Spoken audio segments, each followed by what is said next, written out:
Leveling your freezer or refrigerator is an important step to take to ensure it functions properly. Once properly unpacked, you can install the supplied casters. Then move the cabinet to the spot where it will be used in order to level the cabinet properly. Once in place, put a level on the interior floor of the cabinet.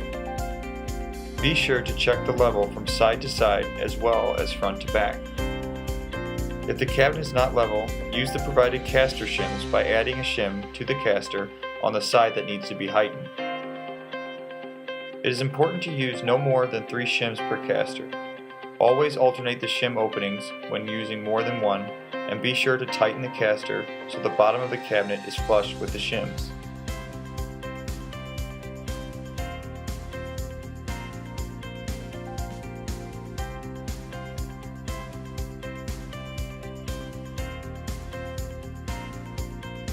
The stem of the caster should not be visible. For additional assistance or questions, please contact True's Technical Service Department at 1-800-325-6152.